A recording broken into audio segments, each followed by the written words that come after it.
Mariah Tip family. Uncle Jobson them.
protect us in this hard and bitter land. Their trials must give us courage, every woman and man. None are free unless all are. We pledge our lives to take back our land. You know it's time to stand like a people. You know it's time to stand like a people today. It's time to stand like a people. Stand up and say, no more wondering, we are finally on our way.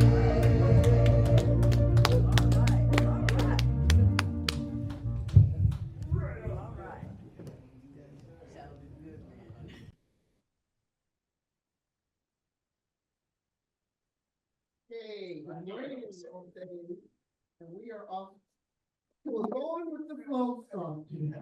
I say here in the sanctuary in Sacramento. Thankful to be here, thankful that everybody who's here now, and there are other people on the way. It's rousing service today.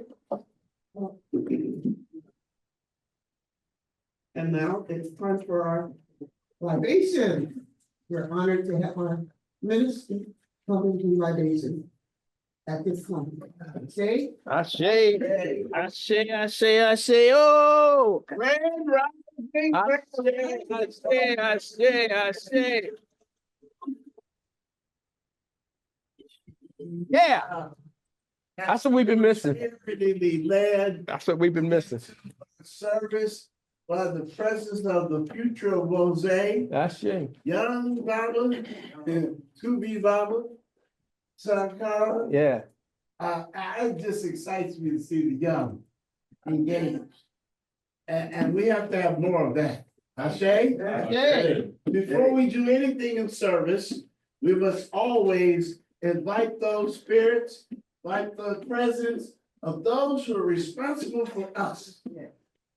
This is African Heritage Month, and we need to honor regularly the folks who built the foundation for which we stand. Ashe? Ashe. And so I'm going to conduct libation this morning.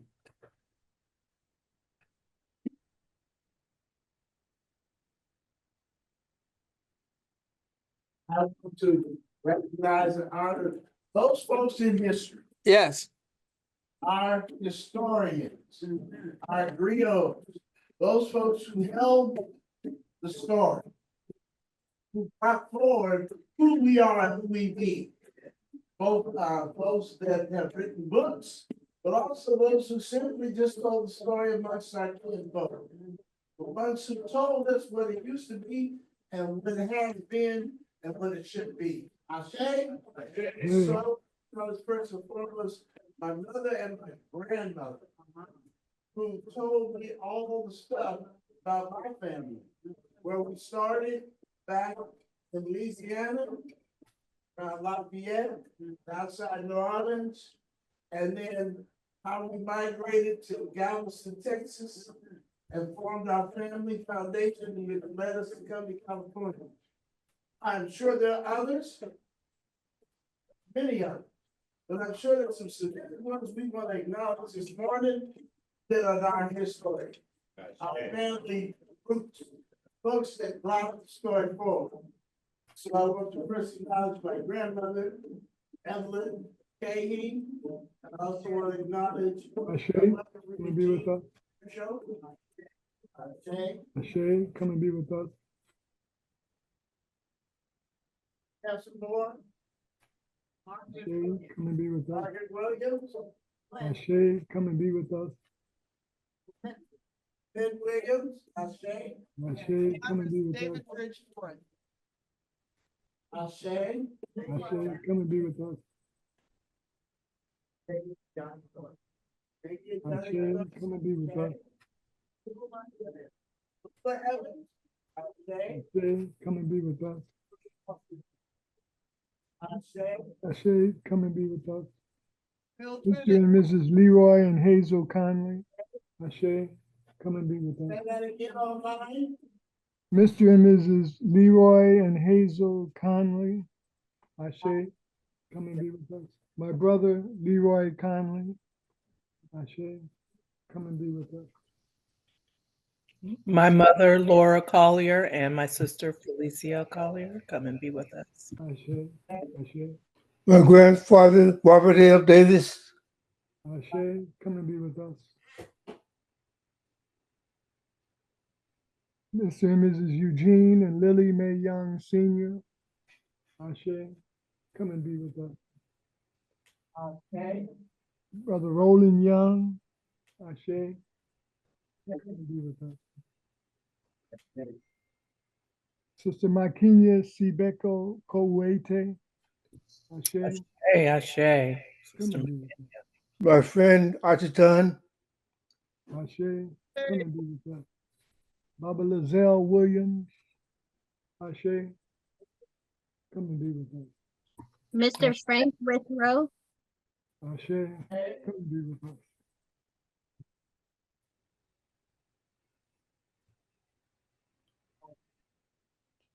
Alhaj Malik Al Shabazz and Betty Shabazz, Ashe,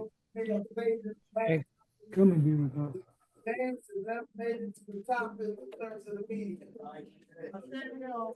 Ashe, Dr. Ray Richardson, Spoke for the Ashe, come and be with us. ancestors to the north, Ashe,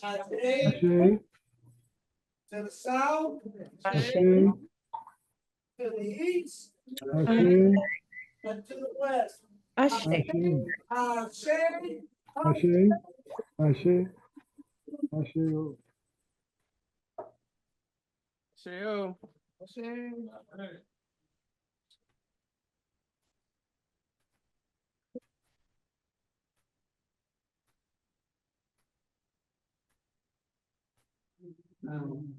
Blessing, blessing. So at this time, I just want to welcome our sister Aziza is here now, and we're happy.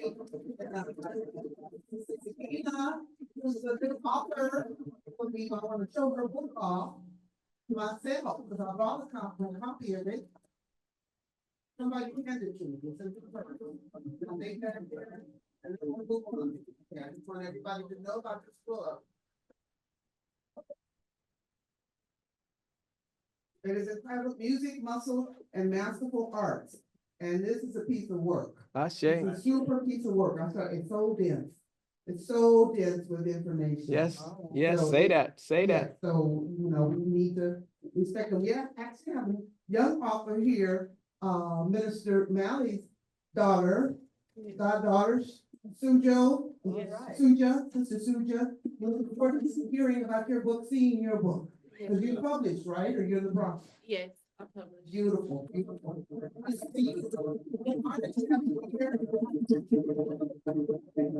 This seminar service is gonna move on to our affirmation. And Baba, Usani's gonna come on and do that. Come on, Baba, Dottie. It's about two things. Huh? Next.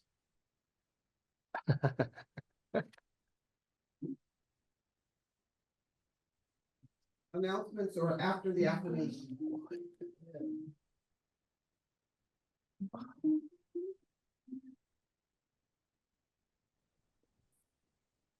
Bless you. There he is.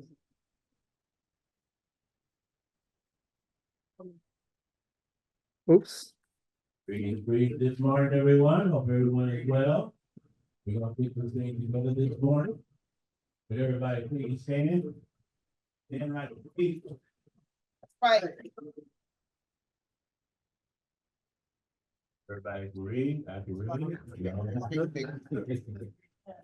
Okay, here we go. We will know God's truth to be free, self-determined. Creator, help us to remind, remember the glory, suffering of our ancestors, and to honor the struggles of our elders. Oh,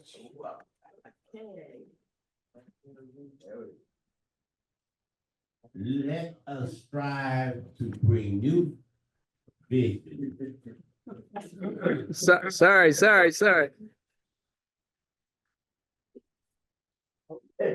Yeah, well, they. Leave it. Don't touch it. Don't touch it. Don't touch it. There we go. Change it. There it is. Sorry. We're gonna start over. Sometimes we push the wrong button and sometimes we do. So we're gonna start over, so we're gonna stand like. Ashe. We'll say community application. We will know God to be free and self.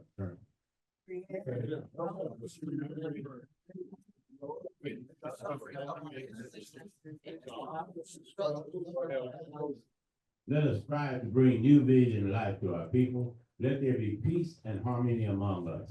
Let us be loving, sharing, and giving. Let us work, listen, and study, so we may learn, teach, and cultivate self-reliance. Grant us power, Holy One, as we struggle to resurrect our heart and our homeland. We will raise our children according to the needs of our nation with discipline, patience, devotion, and courage. Strive to be the living models of the new direction of our people. We're not Negroes, we're not colored people, we're African people. Ashe. We are children of God. Yeah. Next person up. Is Thomas of Maat. Pray for us, folks, you know. No, don't you want announcements? Don't you want announcements? Announcements are supposed to be there. Okay, announcements from Oakland and Sacramento. Okay, this is Baba Tai. I hate it when we make mistakes, especially when I make them. I was trying to get ready for this announcement, so anyway, can we see that? Can you see that at home? I mean, okay. So this is this morning's announcements from Oakland. First and foremost, on February the 28th, the nation is planning a boycott to strike back at this attempt to dismantle DEI. And so we don't have all the information yet. What's on the screen is the first step. Minister Malley, and I'm assuming the other ministers are in favor of this boycott, want WOSE to participate, and I'm hoping somebody will put this in the chat for us, okay? So that's February 28th. They want us to not make any purchases, don't do any online shopping, don't use Amazon, don't use Walmart, don't use Best Buy, don't buy at McDonald's. All of these people that have stopped their DEI programs, we are trying to fight back. Next, we are trying to bring new and different speakers to WOSE Oakland. We have one today, not new, but Professor Manu is with us this morning, and we will hear from him. And a month from today, we'll have Sister Wanda, for the first time ever, Sister Wanda Sabir, who you probably know from her Ma'afa commemorations every year. She's been doing that for 30 years. She's also a doctoral student in women's spirituality. And so I'm not sure what her message will be, but I'm sure it will be very, very interesting. So that's in 2 weeks. On April the 6th, we are having a joint service with our Sacramento brothers and sisters, our Sacramento family. I mistakenly said 2 weeks ago that it was the first joint service that wasn't an anniversary. I was corrected. We've had joint services before, but this is an effort by Minister Mali Kofi and Minister Imhotep to make sure that our two communities are one communities.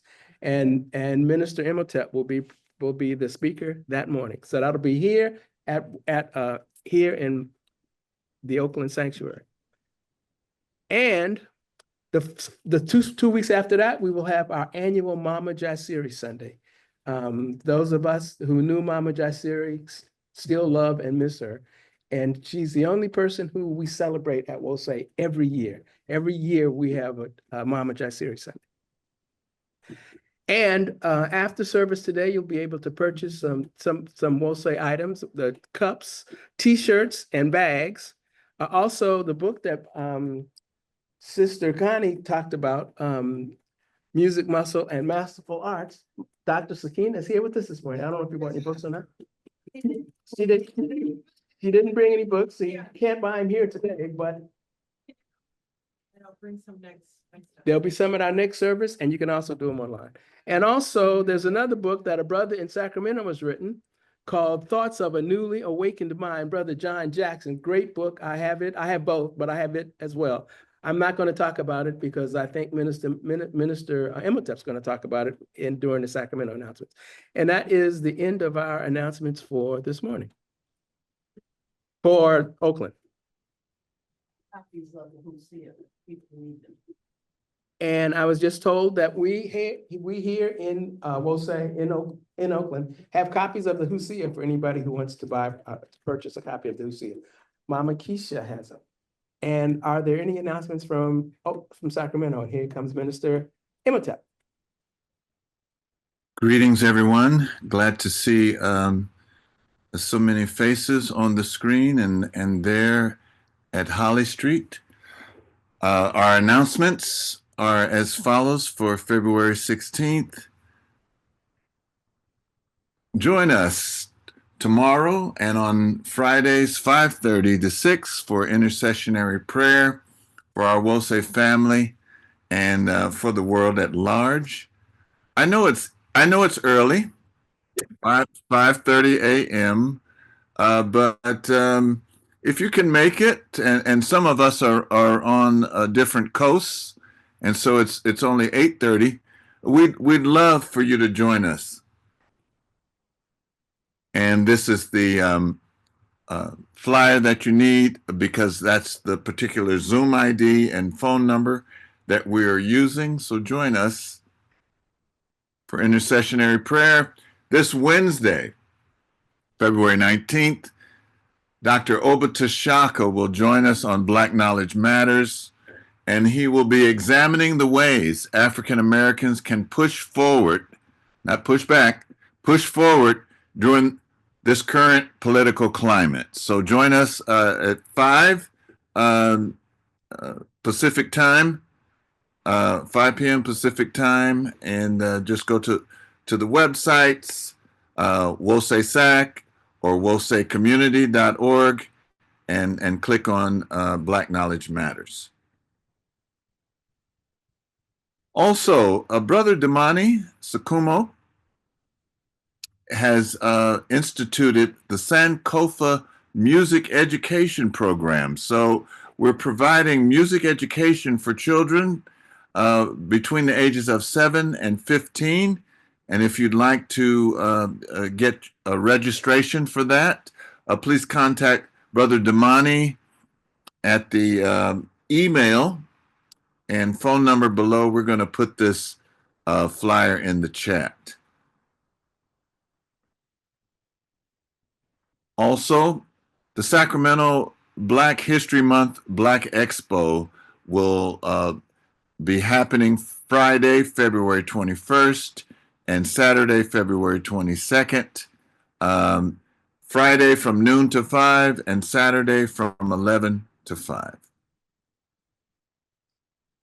And this is what Baba Tayimba was referring to. And we put this flyer, and I saw where Sister Saraswati also put words to this effect. So the economic blackout, Friday, February 28th, 12, all day. And so don't spend your money at Walmart, Target, Amazon, any chains. Get your gas Thursday, no fast food. And so this is to demonstrate the power. This is like people walking instead of riding the bus back in the day. This is an updated version of that. Also, please contact us if you'd like to put an article in the Wose Community Sacred Way a newsletter. And I think Minister Makalisi is on, and I'm supposed to get with him because I need to connect him and Katrina.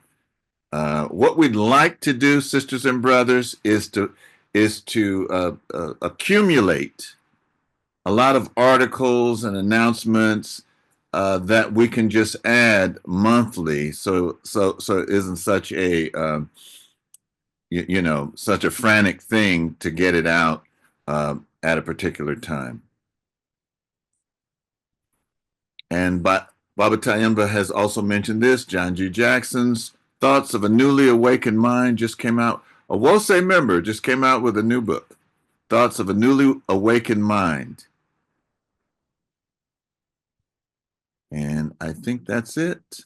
This is all the announcements I have. Are there any other announcements from the floor?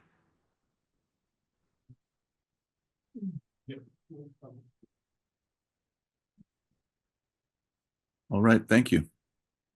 Oh, here's Brother Iman. One announcement is thank you for everyone that participated for voting for me as a delegate for Oakland, Emeryville, and Alameda. Those that were not able to vote yet, you still can register. You just have to vote in person in Hayward. And no matter where you are, if you're in the state of California, this race for delegates for the Democratic Party is going on. So participate and make sure that you get people that represent you in the community. The second thing is Black Joy Parade is next Sunday. And so it'll be great if anyone wants to go out. I'm gonna be passing out cards, letting people know to come to Rose. You know, we have our little business cards. But it's also a great event. Remember, joy, Black joy is resistance, but they want to take our joy away. It's also one of the best parades, I think, in Oakland, a great event to come to as well. So last year, Minister Sidney and also Baba Ty, we all sung together at the Black Joy Choir, and it was a fun time. So make sure I'll be sing it again. It's gonna be downtown Oakland. Yeah, they're gonna have the parade on Broadway, and then to be more specific, it'll actually be off of, I think it's Webster and 19th or 20th Street is where all the stages will be. And so hope to see you guys there. And so is there email information about the delegate voting that we have received? You might, I will share it with the community and maybe about Mr. Ty. I'm gonna send out something. And hopefully you can send it out. I'm gonna send out something this week. Okay, thank you guys. Thank you, Rose community. So now we're gonna get our treat from our sounds of Maat. Get ready. Good morning, Los family. We've had some technical challenges this morning, and amongst other challenges, doing the dash. So we're gonna play an instrumental today, if it plays. So either way, we're gonna play an instrumental, depending on which one. All right, here we go.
All right, good morning, Wose family.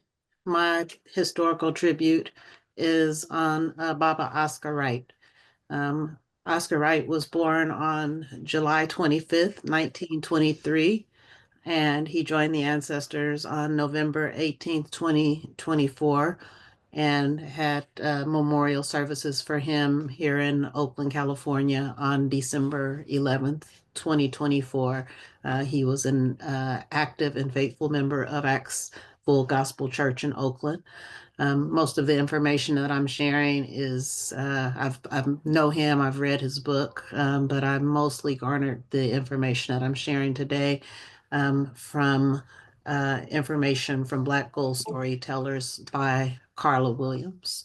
And I'm going to put a link inside the chat that will give you access to another biography on him so that you can hear more in his own words. So, going on, Oscar Wright grew up in Clarksdale, Mississippi.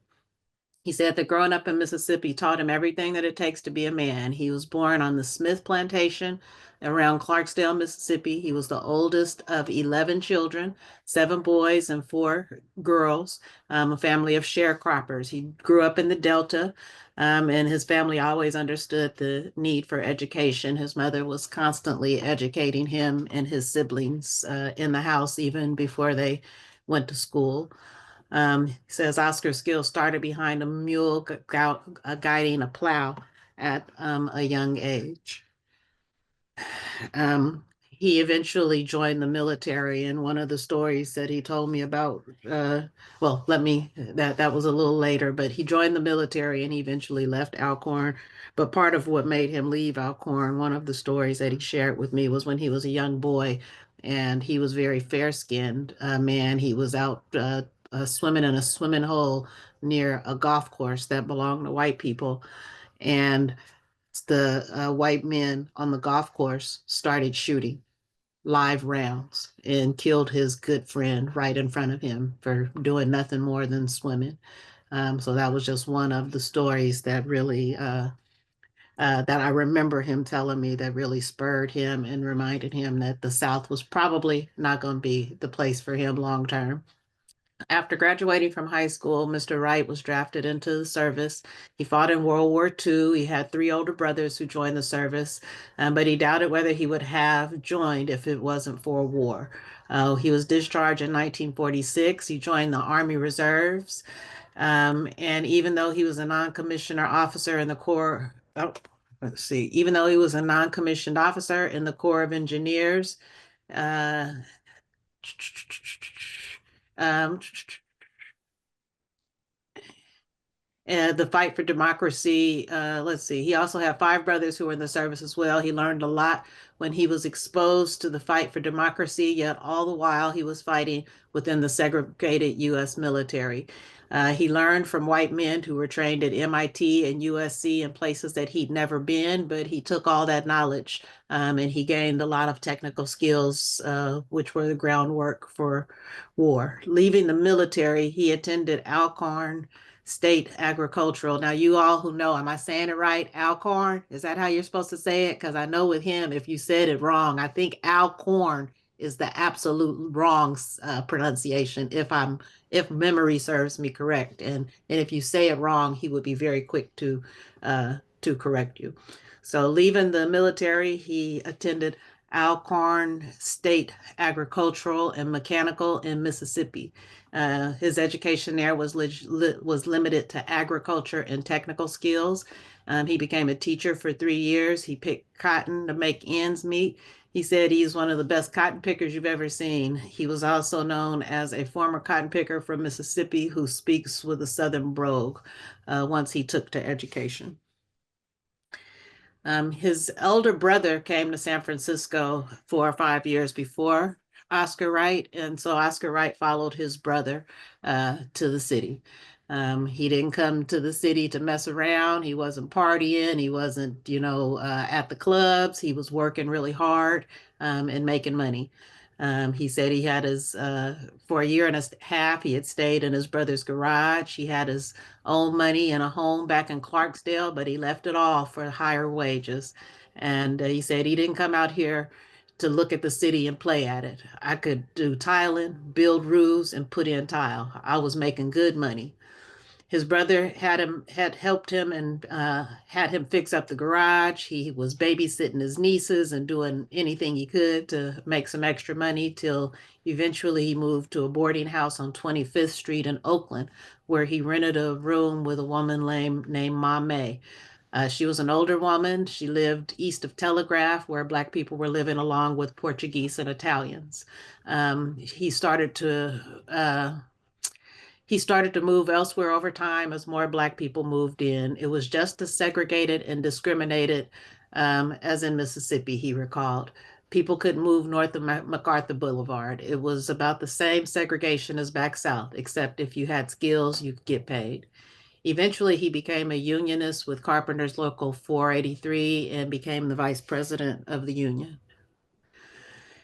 What got him into education was at a recreation center at Golden Gate. He met a woman who ran a Tiny Tots program, and his daughter went there, and she started reading a newspaper by age 4 or 5, and that made him get involved in the school. He went to different meetings. He got to see how the white facilities and campuses were better equipped and how it was segregated and unequal in Oakland. He started to wonder what was going on with the schools, and he started to get involved in making changes because the quality of education was much better than in Mississippi. Miss Davis, Miss Logan, Miss King, and Miss Clute, Black women with strong training and giving kids a strong foundation, were all in Oakland in the years before the civil rights movement challenged segregation. At Golden Gate, 3 of his kids left the school with a foundation to build on, with reading, writing, spelling, and put numbers together and maintaining respect for authority. They were ready to ride. In 1954, Brown versus education happened. Mr. Wright said that was the worst thing that ever happened to us. According to Mr. Wright, because the overturning of separate but equal from Plessy versus Ferguson, it was never equal, he noted. But when it was taken away, they were supposed to make all the schools equal. They never did. Instead, the Congress let the Southern states close the Black schools and fire and demote all the Black teachers and administration, and saying that they weren't good enough to teach the more affluent white students. Then they bust the Black students all over the place to white schools. So he went on and was a tireless advocate for Black children his entire life. He was in his 90s, I guess, at this photo that was taken here when he was invited to visit Iliamade. He came and spent several hours with the children. He told them the stories of his upbringing. All the children got to, very literally sit at his feet along with us adults as well, as he got to tell the story of his upbringing and his advocacy and how he's been fighting for Black people all of his life, fighting for youth. He did work fighting for union workers. He's just been a tireless advocate for us. The house that he lived in, he built with his own hands. Built the house for his wife. He had one wife. He was a loving husband. Every story that he told me, somehow in it, he would weave in his wife. You could tell, like, she was an ancestor long before him. But it was very touching the way this man just held his wife in his heart for all those years and gave her so much credit for him being the successful man that he was, and was just so thankful for her raising his children and just being a good wife and partner to him. So this is a picture with him, him, and Mama Pam, the kids in the background. We did some drumming and stuff. Oh, sorry about that. Can't control my computer. So this is November 21st, where I went to his house to visit him. He invited me to just hear his story. Again, this was in November 22, so he was, 99, I guess, this day. And I'll never forget the day because his house is pretty much like a museum.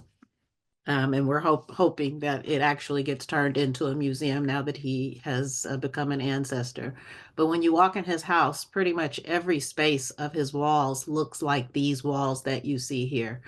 Um, every space is filled with memorabilia, letters. He's got letters from pretty much every, president that's lived, because he's just always been this outstanding person that garnered all of this attention, letters from lots of famous people because he was just really well known. So he took me around his house. And again, every wall of his house had memorabilia on it. And he pretty much told me the history and the story behind every single thing that was at his house, y'all. He was 99. And I was tired by the time we finished walking all around the entire first floor of his house. There was, literally hundreds of documents, and I'm reading the documents, I'm listening to him. So my brain is kind of tired and my legs were getting a little tired too, but I didn't dare tell this 99-year-old man that I would like to have a seat. Just when I thought I couldn't go any further, we get to the back of the house and I find that there's a stairway at the back of the house. So here he is here at the top of the stairs. I'm down here, I'm somewhere breathing hard and wondering when we're going to sit down. But you see the smile on his face? Does he look like he's out of breath?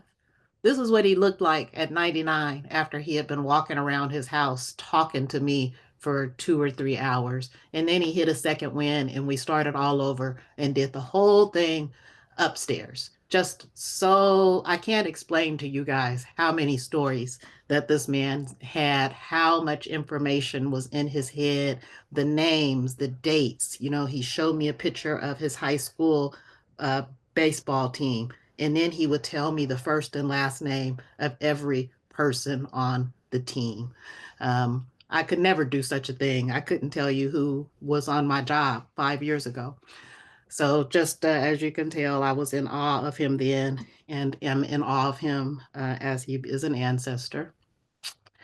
Here are some more. Again, all of his walls look like this. This is what every room of his house is, just lined with certificates. These are all certificates from, some official something, and all these really neat sayings and pictures. So to the left, it says a positive self-image is necessary for academic excellence, Afrocentric Education Summit, and Afrocentric Teacher Conference Training, featuring Dr. Asa Hilliard, with speakers being Dr. Mary Hoover, Dr. Grant Venerable, who was one of my professors, Oscar Wright, my dear friend Dorothy Parrish, Dr. Obatashaka, who you all know, who was also my professor, and Dr. James Todd, another of my professors. So he was just a very incredible, well-known man. Here is another room of his house, one of the bedrooms. Again, every single room of his house is just filled with memorabilia, every single room. To the right here is one of the certificates that the Oakland Unified School District gave him I don't know what year. I can't see what year that is, but one of his many honors from the Oakland Unified School District. Here is one of his several books that he has written, Genocide Locked Out by Design, which is about education, the education system and Black children. He's also has a biography that is available at Marcus Bookstore. Here's a saying that I copied from one of his walls. It says, I've come to a frightening conclusion that I am the decisive element in the classroom. It's my personal approach that creates the climate. It's my daily mood that makes the weather. As a teacher, I possess tremendous power to make a child's life miserable or joyous. I can be a tool of torture or an instrument of inspiration. I can humiliate or humor, hurt or heal. In all situations, it is my response that decides whether a crisis will be escalated or de-escalated, and a child humanized or dehumanized. And that was by Chaim Janot. So one of the things I read on his wall. Again, another wall with, lots of memorabilia. This is one of the many letters that he has from the presidents and first ladies. This one was from Jill Biden, thanking him for his generosity and thoughtfulness. And then I also put the little picture underneath of, you see what he did with it? Let one of his grandchildren just scribble all over it. Because, you know, up until the end of his life, he continued to be surrounded by young people and doing what it is that he loves. So, in closing, there is the last time that I spent good time with Oscar Wright. Did not make it back to his house as I promised him to catalog all of his many books. That was my last commitment with to him, which I'm sorry I did not fulfill that commitment of cataloging his library for him. I also invited him to Black Knowledge Matters and promised him that I was going to call him back when we canceled him. And I didn't ever make that call back and reschedule him for Black Knowledge Matters Wednesday either. But he is an ancestor now and he knows my heart and I'm sure he forgives me. So the last quote is a direct quote from Mr. Wright. It says, "The real meaning of education. Education is a combination of high academic skills with moral, social, and spiritual values propelled by common sense."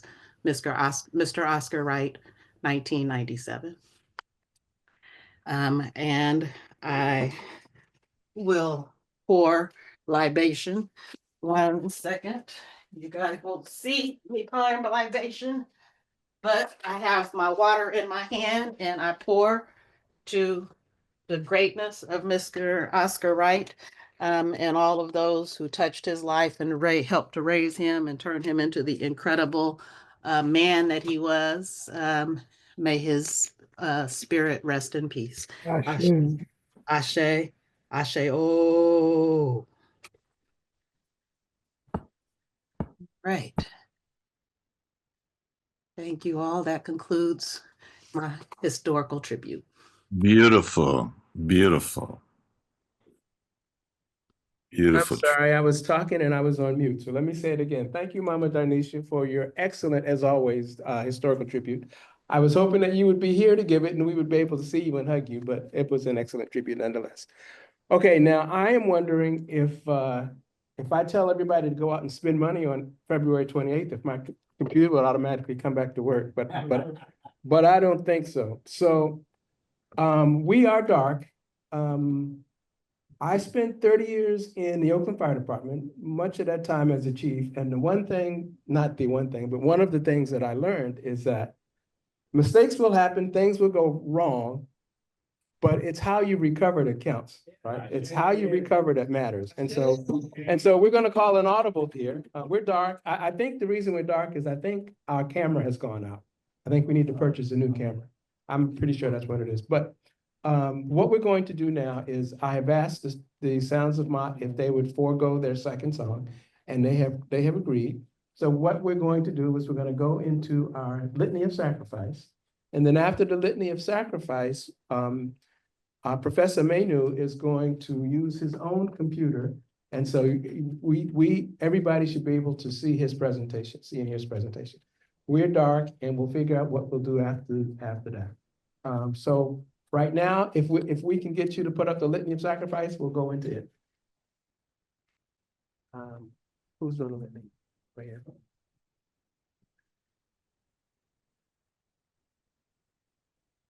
Who's starting? Who's starting? You want to do the litany? You want to do the litany? Would you like to do the litany? Donnie got it.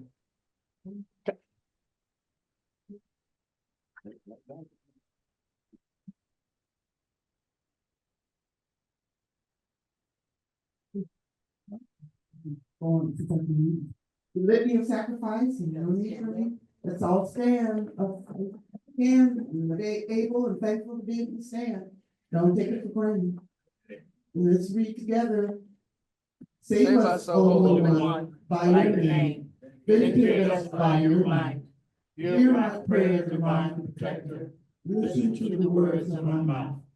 How can we repay the Holy One for the gifts that have been given to us? lift up the cup of salvation of all of the God of our ancestors, who fulfill our vows to our Creator in the presence of all our people. Gladly bring our sacrifice to you. We praise your name, O Wonderful, for it is good. And we have, this is a call and response process here. So we start with Umoja, unity. We shall strive to maintain unity in the family, community, nation, and race. Live self-determination. We shall define and create and speak for ourselves. Ujima, collective work and responsibility. We shall build and maintain our communities together. Our brothers and sisters' problems shall be ours to solve together. Hear that? To solve together. Yes. Cooperative economics. Together we shall build and maintain our own businesses and together profit from them. Dia, we shall make our collective vocation the building and developing of our community, and the restoration of our people to our traditional greatness. Creativity. We shall do as much as we can, and the way we can, leave our community more beautiful and beneficial than when we inherited. Imani, faith. We will believe with all our hearts in our God, our people, and the righteousness and the victory of our struggle. And the donations come in and the plate goes around, the basket, and the online donations go to we'll say Community Sacramento, we'll say sac.org, or the post office box that's listed, as well as we'll say Oakland, we'll say community.org, or the street address on Holly Street. Please go on and make your donations and be generous. Cut back on a cup of coffee here and there. You know, we have so much to be discretionary with these days, even in spite of what's going on. There are ways to give, and we need to do better taking care of our community. This is our community. This is our community to take care of. Yes. You got a question. Yes, Question. yes. Can we contribute through Cash App or Zelle? Yes. Yes, and those, that's visible through, You can't do PayPal also. Okay. yes. The reason I brought that up is Mhm. because when you pay PayPal or Venmo, you put money in Elon Musk. Right. Yeah. And some other Peter Thiel, like basically straight up part-time people. So, Or zealots. would you give him the mic and let him say it again so people are like? I'm gonna give the mic to David so he can say it again, say it to everybody. I knew that Elon Musk had a little affiliation with PayPal, but okay, no, I knew he had sold it, but he still has an interest, right? And so him, Peter Thiel, and some of these other people that are basically straight up part-time people, as you see with their actions now, but they make money off of PayPal and Venmo every time we use those. So I know myself, I know sometimes for gigs, people pay me through that, but if I can encourage them to do Cash App or Zelle, which is slightly less devilish, we'll go that way. I say. Plus PayPal is more expensive than everything else, so Zelle, there's no cost. PayPal's more expensive, there you go. Thank you, Brother David. Because as long as we pay people to oppress us, it's not gonna be easy on us, right? Profound words, true words, true words. Is everybody still there? We're gonna bow our heads and pray and be thankful for the day. Oh, Father God, we're so glad to be able to meet together and pray together and worship together and learn together and hold each other's hands, and we're gonna do kissy huggy time after this libation today. We're back to doing that. But we're so thankful. We're so thankful for everybody that brings energy to this community, to our Sacramento community. We're so thankful to be able to see each other, look each other in the eyes, and be able to lift each other's spirits, and be able to go out in the community and lift spirits. But we know we got work to do, and we're gonna continue to do this work, and we're proud to do it. I wanna thank everybody that gave today and wanted to give, and we wanna thank everybody who brings work here, because love is work. So let's just remember to do more work. Thankful, thankful, thankful. I say amen. May I say something, Mama Connie, before we continue? Sure. And what I want to say is, I don't necessarily need to be spotlighted, but on Monday, I happened to be watching Democracy Now!, and they had on there the PayPal mafia, the South African oligarchs surrounding Trump from Elon Musk to Peter Thiel. And so I wrote to Sister Katrina immediately, horrified. And she wrote back and she says, "Greetings. We currently are using Stripe, which is an alternative to PayPal." So we are using Stripe, not PayPal. I thought we were. So just FYI. Okay, well, if we need to make a change in how we list donations through our at service, that's what we'll need to do. So I know, yeah. So thank you, Minister and OPEC for bringing that to our bringing that information. Thank you, thank you, thank you. Yes, yes. Yes. So at this time, we're in for a serious treat. This is serious food for everybody. We're gonna have our esteemed Professor Manu Ambian come and bring us a presentation. I won't be long-winded speaking about Professor Manu. He is a primary researcher, though, specializing in African history and culture. He's a primary researcher. I mean, he does the research himself. He travels widely in the continent, done so much pioneering research on ancient Kush. He's a published author. I don't know how many books, but many. 3. 4? He said 3. Okay. From his mouth to my ears. He's still doing tours of the continent. And if you get the chance to go do a tour with Professor Manu, you should go, because he is so full of knowledge. He's a library. He's a walking library. So at this time, he's going to bring us a superb message full of take something out to write with, because he's going to drop some knowledge on you. I say? And he's ours. He's ours. Don't forget, he's ours. Let's bring him to the front. Clap for him. Come on.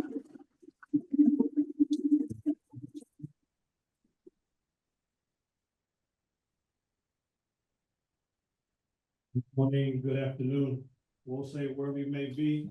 I'm glad to join you. I hope you can hear me online. So I think my We can. Yeah. We can. It should work.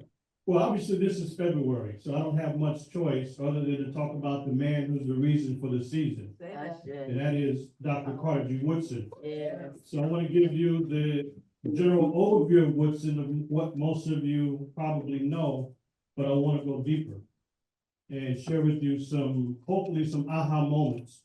Because the further we get away from the passing of Woodson, who passed in 1950, the further we get away from his vision and his work. So even in his day, Dr. Carter G. Woodson said that some of the celebrations in the 1930s were a disgrace that had little to nothing to do with his vision. So in the few minutes that I have, I want to share this with you, and then I have a questionnaire, a group questionnaire at the end. So let's see if we can make this happen. So I want to show you some of the slides and go from there regarding Woodson, who's the man, who's the reason for the season. And there's many celebrations and events that never even mention Woodson. He's not even an afterthought. He's not even included in any kind of way. And actually, last weekend I was in Newark, California, and I was pleased that there was an event that actually, when you walked in, it was honoring Woodson. And I thought about it, which is very rare. But one of the ladies that put it together, Amy Holloway, she's a librarian. I said, well, it figures. Amy, in fact, Amy used to be the librarian for the African American Historical and Cultural Society in San Francisco. That's when I met her in the 90s when I moved back here to the Bay. So I was glad to see that. So I want to discuss really briefly African Heritage Month and the vision of Dr. Carter G. Woodson. It's pretty popular to call it Black History Month, but I want to challenge that idea for the reason of trying to make sure that we can free up his legacy. And it's the reason why Woodson focused on Africa. It's the reason why for the last 12 years, it was very important to me to lift up his voice and paint a different view of what we should be doing in February. It doesn't make any difference if it's 28 days, 29 days, doesn't matter. It can be 31 days. The real culture warrior is promoting and perpetuating African culture and Black culture 366. My math is not off, 366 days a year. So let's be clear about that part. So let me share with you what Woodson was really about. And here I just wanted to include this, the different facets of Dr. Carter G. Woodson, because he went to Morgan State University, my alma mater there in the bottom left. And one of the things about Woodson, because of his talent as a historian and a scholar and an educator, he had many opportunities, but he stayed close to the Black community. He stayed close to the historically Black colleges and universities as well. But I want to share with you really something more comprehensive. And if this will work. Okay, all right, so Woodson, these are the years in which he lived, but he made so many contributions. So I'm just listing some of them. He wrote more than a dozen books. Typically, people might know one or maybe two, but he wrote more than a dozen books as a scholar. But it's important to know that too often we, and I want to emphasize we, focus on individuals and not the group. There's no such thing as an individual outside of a group. Say that. So there's no Woodson without his organization, by the way. Yes. So he formed with others. He didn't do it alone. The Association for the Study now is called African American Life and History, ASLA. At the time, they called it Negro, but it doesn't matter. But that was in 1915. And as a scholar, he did what all scholars do. They create journals. As a matter of fact, you'll remember that when Dr. Obing was here in the Bay Area, he was at San Francisco State. He came in 1999. What was the first thing he did? He established the Imhotep Journal. Is it operating now? No, but it was operating then under the great leadership of the scholar Obinga. So you got students involved, and so you always have to have an outlet or an opportunity to promote. So I want to share something with you about the journal that may be new. But he also formed and founded the Associated Publishers. That's just as important as founding the journal. Because for Woodson, it had to be independent thinking, independent writing, and independent scholarship. So this is why Associated Publishers was central to his message and his work. Where's Associated Publishers now? Gone. Those in his organization are not considering the work of Woodson as an independent publishing house. Nope, they gave the rights away to the University of Chicago Press. So they're in control now, distributing Black knowledge. And there was an internal debate, and guess who lost? Those who were the Woodsonians, they lost to the new breed of Afro-Saxons who are, the Afro-Saxons now, they are very prominent and dominant as they move that organization and others away from Woodson's vision. So I'm building up to argue an African Heritage Month focus based on what Woodson did. He also recognized, not just him, but it was sisters who were teaching in the schools who said to Woodson that there needed to be a bulletin for teachers and to get the students involved. So the Negro History Bulletin was also published every month, and it was mainly the teachers and students who were publishing in that bulletin. And Woodson listened and pretty much gave the bulletin to the teachers. So this is the 99th annual celebration of what we now call, what I call African Heritage Month. So that's just kind of a background. So, and of course, he had a stamp in his honor back in 1984 because of his tremendous influence through his organization. But these are some of the arguments of Woodson. And it's interesting how he embraced Africa from the very beginning. And those books and those articles and those book reviews that he did, I've not seen scholars address that at all. This is almost as if the evidence doesn't exist when it's staring at us and it's in plain sight. Now, Woodson wasn't always consistent in how he saw Africa. This is the early 20th century, so he didn't have a full knowledge. He didn't go to the field, but he did have some clarity in certain moments, like when he argued that both Ethiopia, well, that's the Greek name for Kush, and Nubia were the forerunners of Kemet. He said that. He was clear when he made that particular statement. He didn't stop there. Woodson also said that they were also in Kush and Nubia, they taught Kemet. And then from there, Kemet influenced the rest of the Mediterranean world. We've heard that, we've seen that, others have written about that, but not before Woodson. Woodson wrote about that first. Woodson promoted that first. There were no other scholars promoting that on that level other than William Leo Hansberry. Also, guess what? The influence of the Nile Valley civilizations and Black people in particular were at the forefront of human enlightenment, according to none other than Woodson. And this goes missing. It's amazing how you can have some of the most accomplished African-American scholars, and this goes missing in their review of Woodson. So we have to save Woodson's legacy and help amplify his voice.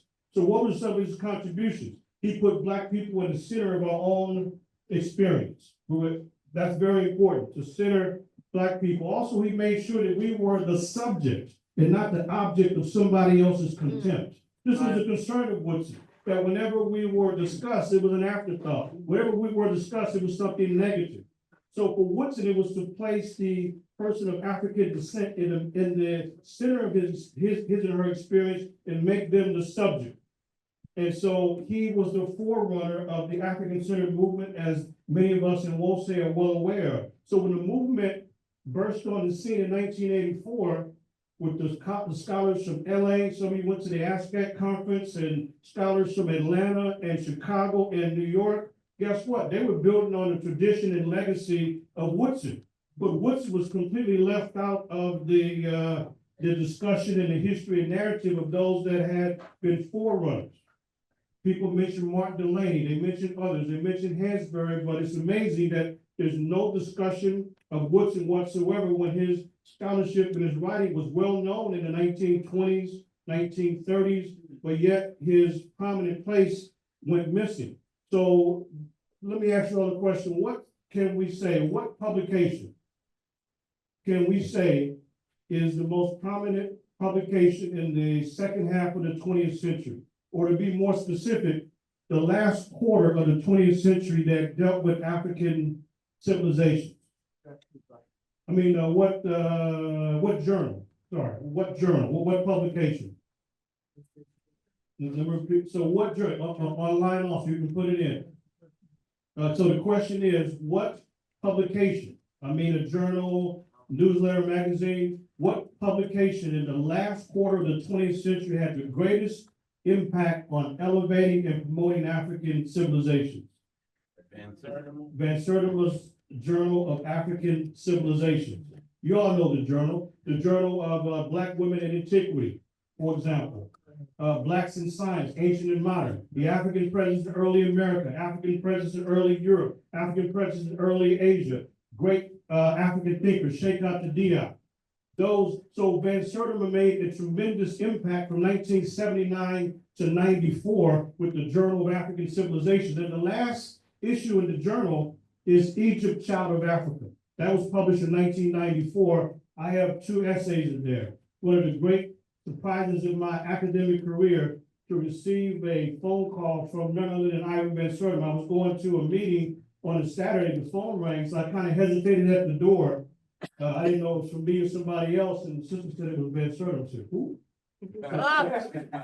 So I kind of creeped to the phone and I said, hello? So this is Ivan Van Sertima.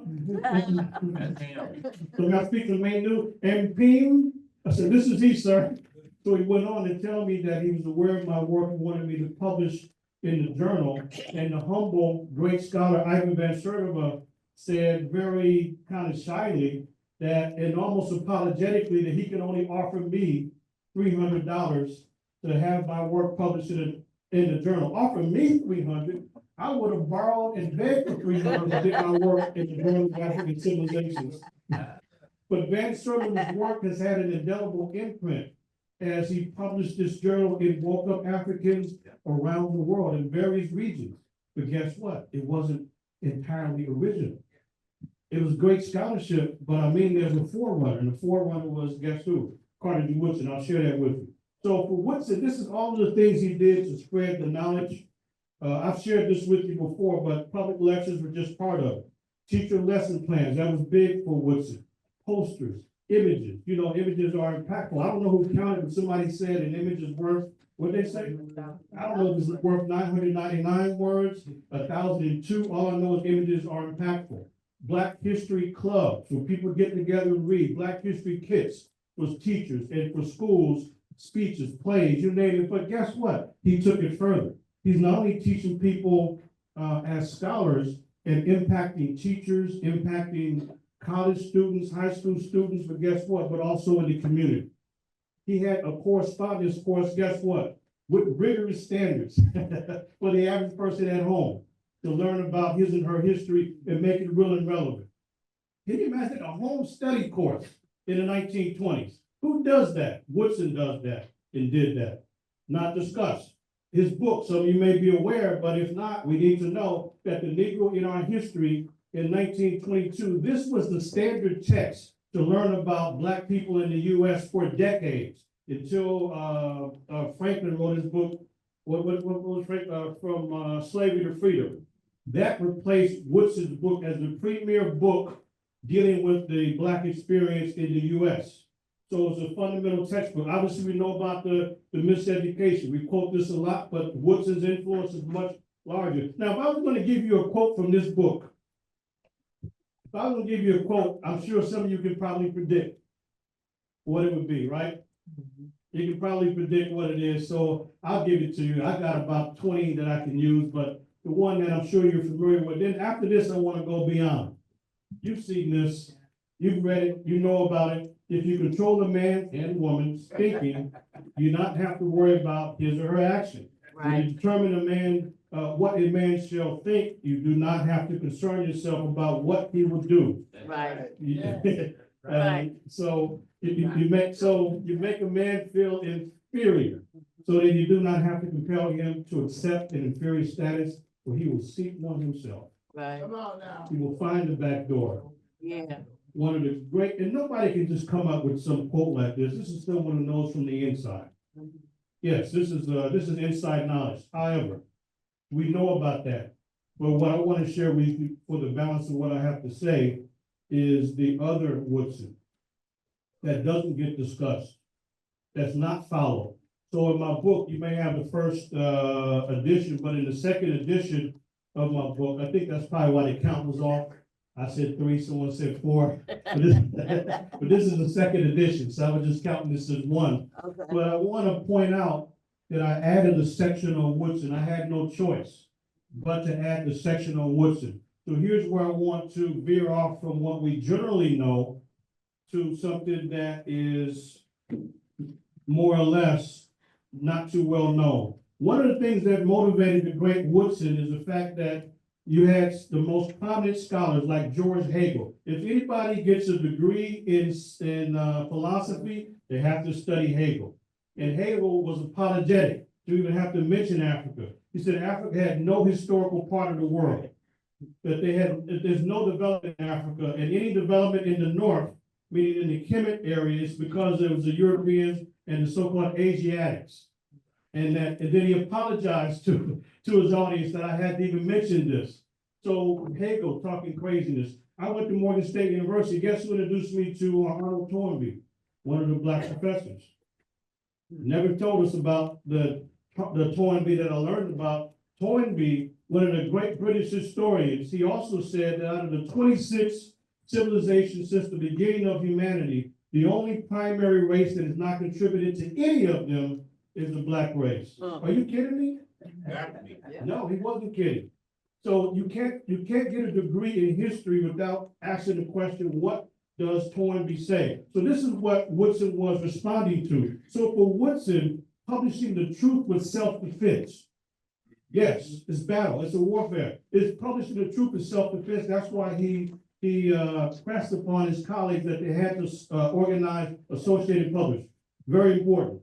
It's about self-defense. Now, here's some things that we really need to make sure that we are leaders. And we'll say, what was the focus of Woodson? I'm glad you asked. Let me point out and confirm what the focus is of Woodson. It was achievements, accomplishments, and contributions.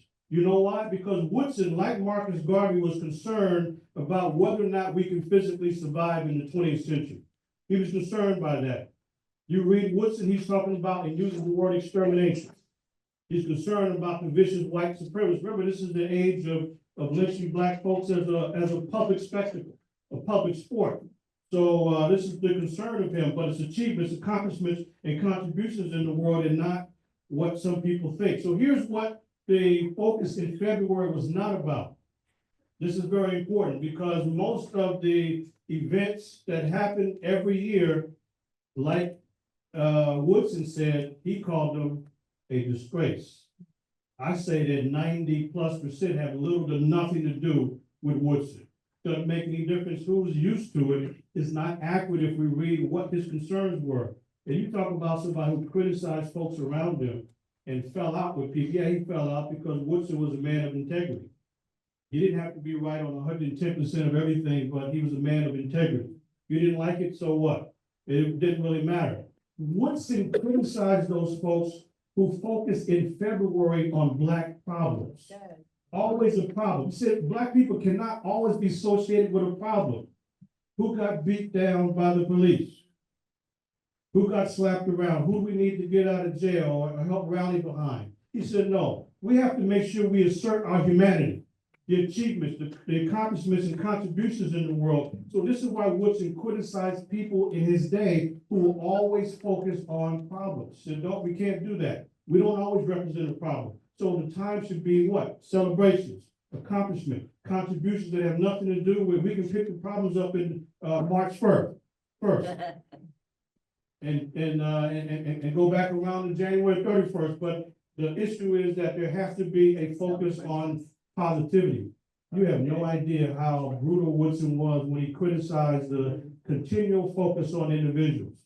He said the celebrations focused on Abraham Lincoln and Douglas. He said it was a disgrace. He also criticized people running around lecturing. He said that these were people that have good bellows, they have good lungs, but they don't know very much. He criticized the events. He said people would eat and drink, and by the time they eat and drink, the speaker and the audience can't remember what was even said. Yes, he's criticizing because he's the leader with the vision. And he didn't just conceive of a week. And so we know, many of us, that Woodson chose the second week in February because it was the birthday of what? Lincoln. How could it be the birthday of Douglas when Douglas himself had no idea when he was born? He don't even know the year, 1817, 1818. It's just a guess that Frederick Douglass was born February 14th. We don't know. No one knew that, but people just assumed. So Woodson said, well, why don't we choose the second week since the community was geared up towards having events anyway? And let's just kind of go with the flow. That's why the second week in February was chosen, but he was a harsh critic of focusing on individuals as opposed to group accomplishments. That's more important, the group accomplishments. So a lot of times we teach children, we teach the community to focus on individuals. Rosa Parks, she was the legal secretary of the NAACP and an organizer, not just an individual. Right. That's how it's presented. She was tired, excuse me, it was not only that, it was Joanne Robinson and the Women's Political Council. They had already organized. They already had signs, another Negro woman arrested before the arrest. They already had phone trees set up. They already had the carpool set up. Right. They were looking for what they call the right test case. And let's get it straight. It's not just some little old lady who's 42. It's more than that. It's organization. Now, Brother Ty was talking about a boycott. We know that that's difficult for people to give up things. But what did they do in Montgomery? 381 days. You can't get everybody, but they had 99% compliance. Right. 99%. You always gonna have 1 or 2 or 3, but 99% of the people didn't ride the bus. Right. Yeah, they didn't ride the bus because they were standing up for dignity and respect. And as Dr. King said, nobody can ride your back unless it's bent. Nevertheless, it's Wow. organizations, not individuals. That's what's the point, and Right. made by Woodson. And guess what? He didn't just focus on the experience here in the US, never did. From the beginning of his work to the end, Woodson dealt with the African world in general, including those of us in the US. But you look at how he's presented by Osceola, his organization, and most of the folks who organize events. It's not consistent with the grand vision of Woodson. By the way, Woodson talked about a Black History Year. He just started with a week. He didn't just conceive of a month, but an entire year. Yes, he did. He spoke about it, but you gotta bring people along. So yes, he saw the need to know about people who made a contribution. This is why he wrote the Negro Makers of History in 1928, but he went beyond that. This is what is left out. Woodson and African history and contributions. So you let me know towards the end if I make the case about African Heritage Month and Carter G. Woodson. It's just not me coming up with something, but I'm led there by none other than Woodson himself. You look at all of the biographies, you have well-trained scholars that are writing about the Black history movement in the early 20th century, nothing about Africa. I'm sorry, a passing line about Africa, then they move on. Yeah, or nothing at all, which is shameful. So look, Woodson wrote 3 books on Africa. He wrote over a dozen. So the last 2 that Woodson wrote, by the way, out of the books, the African Background Outline in 1936, and then the last book itself was African Heroes and Heroines. So the last 2 books he wrote were on Africa. Yes, this is very important. So this is his growing interest. This is what was drawing him more and more to learn more and more about Africa. This is why he began to focus on that even more in his with his books. But that's not the first time. So let me show you the whole pattern. Here's a tremendous article he wrote, by the way, and the Negro in art from where? From Africa to America. He's not just dealing with slavery like Franklin and others. They were looking at West Africa just on the brink before slavery, so we can then have an idea of why West Africa and West Africans were so vulnerable to slavery. No. Woodson went beyond that. When Africa was at the apex of human achievement, that's Woodson's focus. But we were at the apex of the world with achievements, accomplishments, and contributions long before slavery. This is the Negro History Bulletin. I don't know if you can see the date, anybody. Can you see it online or in person? What does it say? Top right, can't see it? 39. 1939. Okay, exactly, March 1939. Remember, he passed in 1950. So in this article, among many, this is part of what Woodson says in the article. So he writes this: sculpture reached its first high level in ancient times under the Egyptians. The Sphinx near the pyramids of Giza, the temple of Luxor, the rock temple of Abu Simbel, and the obelisk show the greatness of Egyptian architecture and sculpture. So he's not confused whatsoever. We know by the title, he sees these people as what? As Africans. Not as modern day Arabs, but as Africans. How does this get missed when he's writing about this on a regular basis? Not so. The last 2 books he wrote, The African Background and African Heroes and Heroines. What else? What about the articles that Woodson wrote? You know what? Another good question you just asked. Let me answer it for you. The last articles he wrote, check it out. He's focusing on Africa. The Negro History Bulletin, what's the title there? Just simply Egypt. Okay, we call it Kemet now, but you know the place. So that's one article, but guess what? He doesn't stop there. A second one on what? On Egypt. He doesn't stop there. And look, there's a third one on Egypt, a three-part series in 1949 and 50. The last article series written by the great scholar was on what? On Africa. Last two books and the last three articles focused on Africa. Not only that, but guess what? That's the end, but what about the beginning? So take a look at this. The Journal of Negro History, this is the very first edition. First volume, January 1960. You see volume 1, number 1. So volume means a year and 1 means the number within that year. And you probably can't see this that well, but there are several articles on Africa, the passage tradition and the African civilizations. You know, so you got 3 of these. The mind of the African Negro as reflected in his proverbs. Here's another one. This is the very first issue. Why is this missing from scholarship? His very first issue. Not only that, look at the bulletin.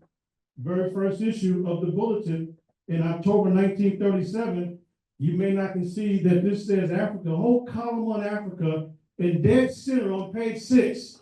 They cannot be missed. It cannot be dismissed. You got an image of Africa. How can someone be writing a biography of Woodson and leave this out? Is that credible? Absolutely not.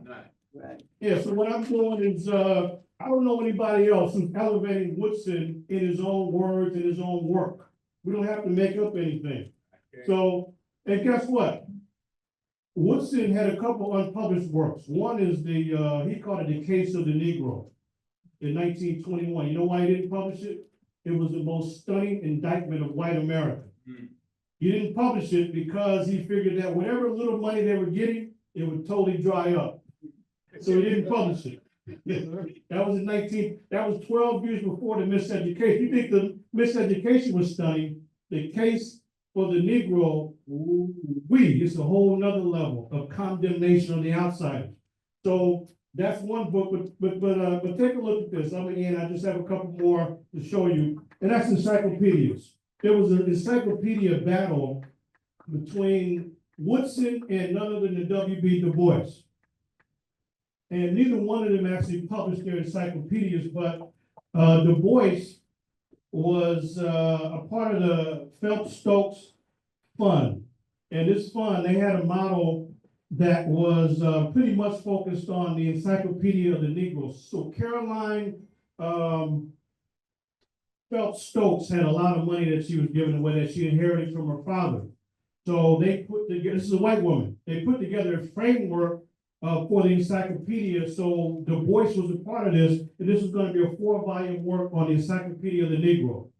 And he was battling with none other than guess who? Carter G. Woodson. So Woodson and the Association for the Study of Negro Life and History, they had conceived of a 10-volume encyclopedia, and then they scaled it down to 6 volumes.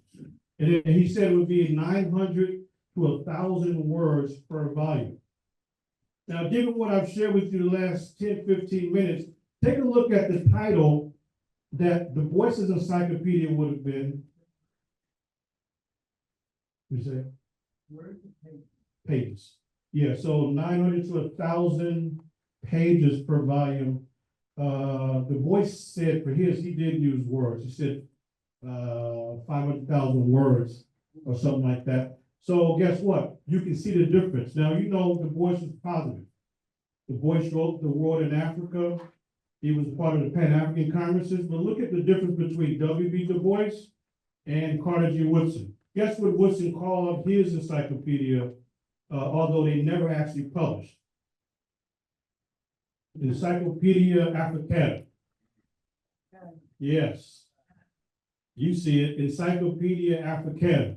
Today, we say Africana studies. You know why we say Africana studies? Because it's the focus on Africa and the rest of the world. If you say African American studies, it means Black folks only in the US. If you say African studies, it means Africans where? Only in Africa.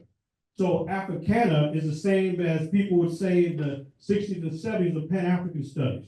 Pan means all. Or Black studies, you know, it was a global view. But African American has value, it's important, but guess what? It's also limited. And you know, talking about the so-called Negro is also limited. I'm not disparaging them, I'm just saying that it's limited. So what do you think would be more comprehensive? Actually, let me just end by reading what both of these volumes were designed to focus on. So the Du Bois volume, the 4 volumes, it was to focus on, it was 500,000 words devoted mainly to the American Negro. And then he said that they would also include the Kingdom of Aksum and the cultural practices in Angola. But the primary focus is on Black folks in the US. That's what Du Bois had to say. But what was Woodson's vision about his Encyclopedia Africana? This is what Woodson said and what he wrote. So he said this, that it would be focused on, let me get the quote from him. He said that this encyclopedia he said the encyclopedia would focus on the general Negroes and Negroid peoples throughout the world, especially, guess where? In Africa, you got it, Europe, the West Indies, Latin America, and the United States. That's a forerunner of the work of who? Ivan Van Sertima, with the Journal of African Civilizations. He's talking about the entire world. Let me repeat it, Africa, Europe, the West Indies, Latin America, and the United States. And then he also mentioned Asia as well. So you see the view and the focus and the vision of Woodson. So this is why it's important to know that he's focused on Africa primarily. How can we talk about achievements, accomplishments, and contributions and leave out the African experience? And as Kwame Ture always told us, if you start your history in slavery, the best you can be is a good slave. And that's what people are doing, perpetuating a slave mentality. In fact, it was one of the ladies at the college, when I said, hey, look, at Contra Costa College, we need to change this to 2013, she had said that Dr. Woodson is turning over in his grave because I changed it from Black History Month to African Heritage Month. Ha ha ha, he, I love you. So guess what I did? I replied. Yeah, so what I did is that I replied and I tightened her up. It said his last books were dealing with Africa, his focus was Africa, and so love you too, he, ha ha ha. But I'm sure he's proud of my work to elevate his voice. Finally, the last thing I want to share with you is the themes of the organization. The themes of ASALA, they've changed since the days of Woodson. And I want to give you the actual, the title so you know that we're not making up anything at all. So when Woodson was around, the annual themes of his organization, anybody know what the theme is this year? Black and labor. Yeah, exactly, absolutely. Yeah, so African Americans in labor, and it's something like that. So when they first started doing themes, his organization, 1928, the theme was civilization, a world achievement. They're not limited. And then in 1933, guess what? Ethiopia meets era in truth. 1935, the Negro achievements, guess where? It's not in Africa. 1936, it was the title of his next to last book, The African Background Outline. 1937, American Negro History from the time of immigration from Africa to the present day. And they pretty much tailed off. You don't see very much about Africa. There was something in 1960, but in 1971, 72, these certainly would have been some of those students of Woodson following in his footsteps. 1971, the organization's annual theme, African Civilization and Culture, a worthy historical background. 1972, African art, music, literature, and valuable cultural experience. Nothing else until 1992. And that was the last time anybody had a concern in Woodson's organization about Africa. 1992, the theme was African Roots, Experience New Worlds, Pre-Columbus to Space Exploration. You know why? Because 1992 was a pivotal year. It was a 500-year anniversary since the man who was lost, confused, washed up and hungry, Columbus, had came to the America. So this was the 500-year anniversary, and all over the Western world, there was going to be the biggest bash in the history of the Western Hemisphere. They were going to celebrate Columbus in North America, Central America, South America, and Caribbean. But guess what? Native Americans like Jack Forbes and none other than Ivan Van Sertima stepped up and said, you will not be celebrating anything. You can only commemorate that he traveled. So it went from a celebration to a commemoration, ultimately a condemnation. They condemned Columbus as a common criminal. Yes. Based on the records. So that's why his organization had basically no choice but to embrace Africa. Since then, nothing. Nothing dealing with Africa. Not because that wasn't the focus of Woodson, but the folks in his organization can't handle it. That's the reality. So my quiz to you, as I close, this is my question to you. Did I make the case for Woodson and African Heritage Month as opposed to simply Black History Month? So Yes. Yes, please yes. take the quiz Yes. online. Let's see what you got to say. Yes, Because documentation beats conversation every day of the week. every day. And we ain't playing with nobody when it comes to the truth. Yes. I shade. So thank you very much. I'm Professor Manuel Kim, and it's all about Woodson and tribute to none other than Oscar Wilde. Thank you very much. Ante Simon. All I right. say yes because I couldn't click in the yes box. All right. We're glad to have that moving message from our. Yes, right. I don't want to be echoing, but we're glad to have that moving message from our scholar, Professor Manu Ampin. And you know what? I happen to have one of his early books. It was done in 1993, and it's called Towards Black Community Development, Moving Beyond the Limitations of the Lecture Model. And so actually I have volume 1 and volume 2. And I was glad that he put in, you know, my mother introduced me to this when I was in the 3rd grade, The Miseducation of the Negro by Dr. Carter G. Woodson. At this time, sisters and brothers, you know, we've had technical difficulties today, but we're not technically difficult. We've had a beautiful historical tribute today. Well, that was such a great historical tribute, and we've had some good music today, and we've had some good vibrations of African people all around. And so we're going to extend the invitation to you today. If you'd like to, when is the next trip? You know what? I was trying to find that flyer. Manu, would you let us know when your next trip is? I think it's in June, right? Take yourself off mute. Take yourself off mute if you can. And Yes, it's in June, and I'm going to post it in the chat.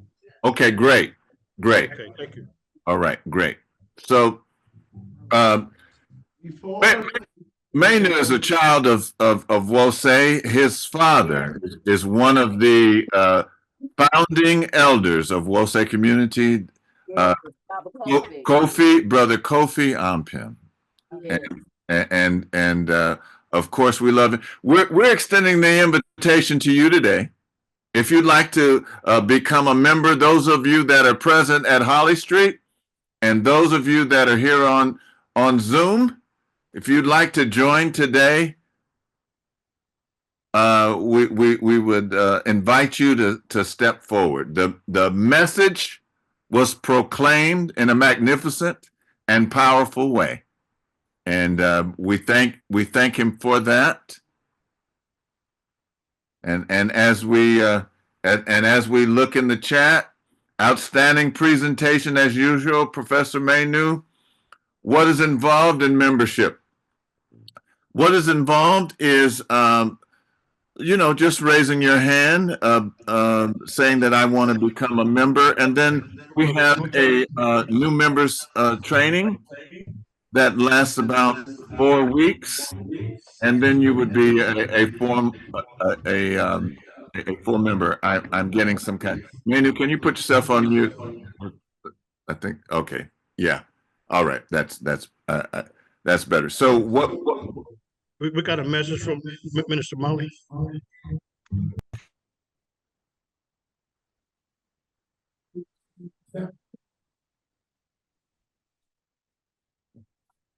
I can't hear. Vote that was requested at the end of this powerful message. Personally, for me, the case was made. And I didn't want our honored professor, scholar to leave without him knowing firsthand where we stand. Without question, the case was made, presented excellently, and I will be introducing at our COE's meeting that we formally adopted African Heritage Month as a new expression of what this period is. For the folks that are here, if we could just do a straw poll of the hands that are here, Scotty's already got his up, of those who also feel that one, the case was presented and made, and that two, that we should introduce as the new identification for the month of February, as African Heritage Month. For the yes, please raise your hand. All right, so we got a full, there we go. Got 100%. So how about online?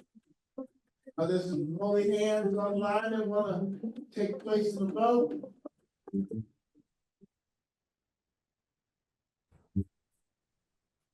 Are you calling for a poll, Bobby Imhotep?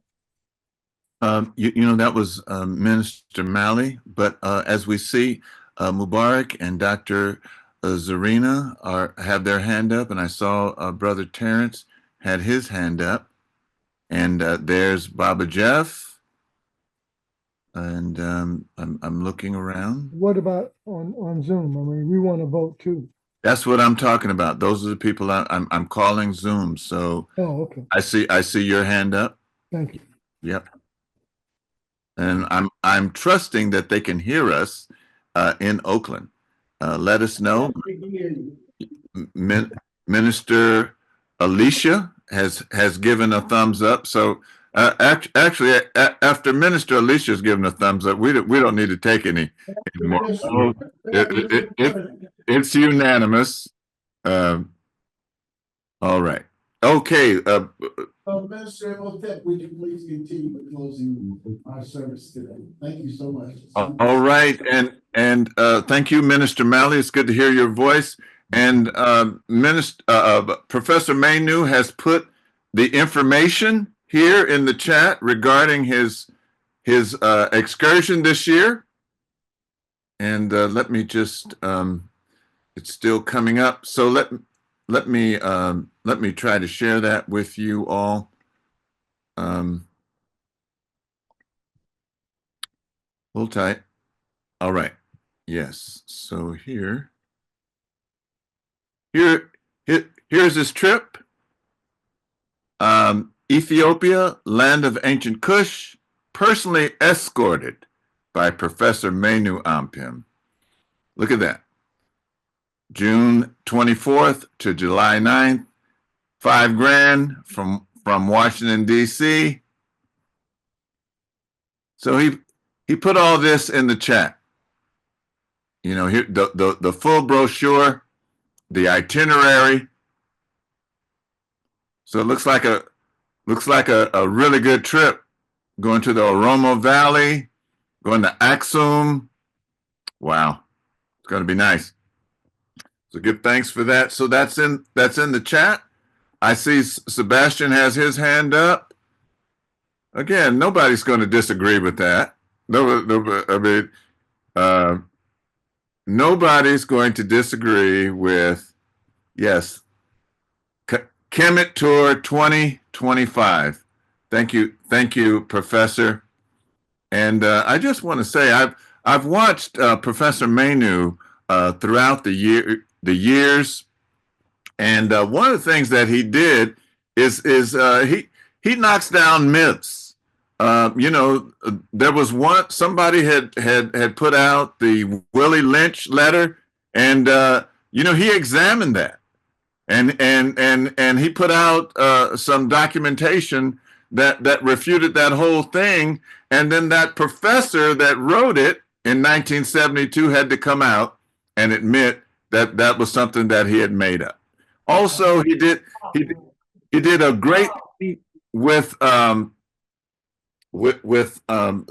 statue, the forgery statue of Rahotep and his wife, and he examines that. So we are very lucky. You know what? We have so many brilliant people in our community, in our Wose community, and as I'm looking on the screen, we have so many brilliant people, and Professor Mainu is another example. So I hope I answered the question. Allen family, please, if you have my information, or if you have Minister Malley's information regarding joining, please reach out to me. I have a call that I need to make to Brother Terrence Elliott from last week, because people want to know, what does that mean to become Wose? And essentially what it is there's two forms of membership. There's an associate member and there's a full member.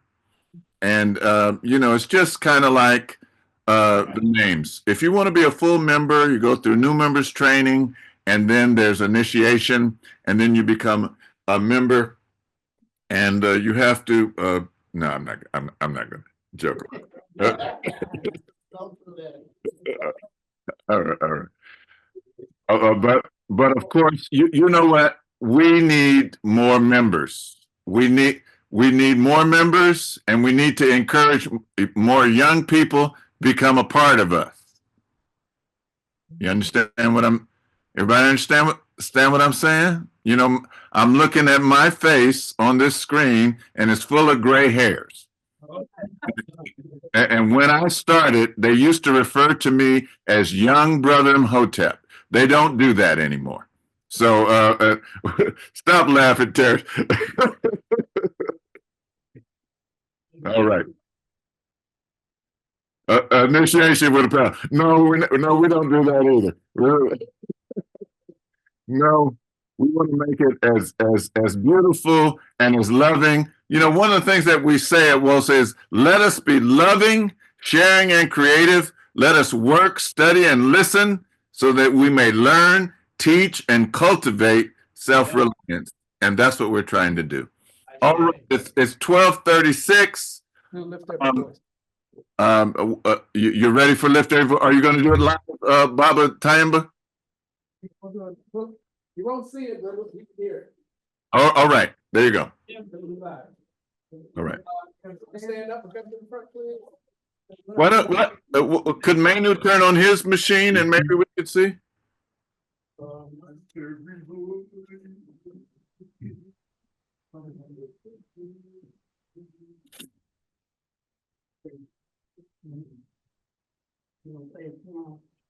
Am I gonna look good? I don't want to point you or anything.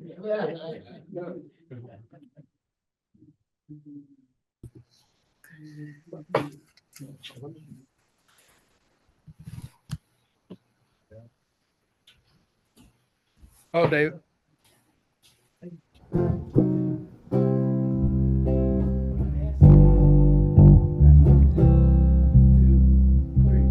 Lift every voice and sing till earth and heaven ring with the harmony of liberty. Let our rejoicing rise high as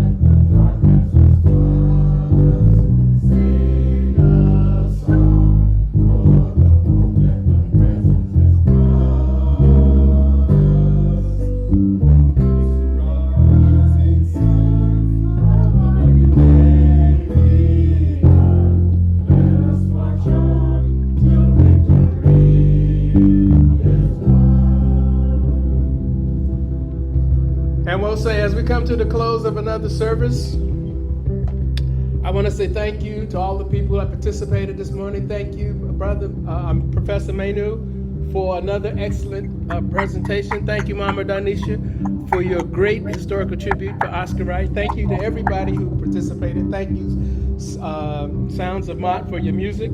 And I want to remind us that we are one people, One people, with one faith, one faith, one aim, one aim, one destiny, one destiny, one love, one love, one God, one God, one God. And we call out the name of God as we call out that name. And we'll call the name of that God. Little at a time, little at a time. Time immemorial. We'll say amen.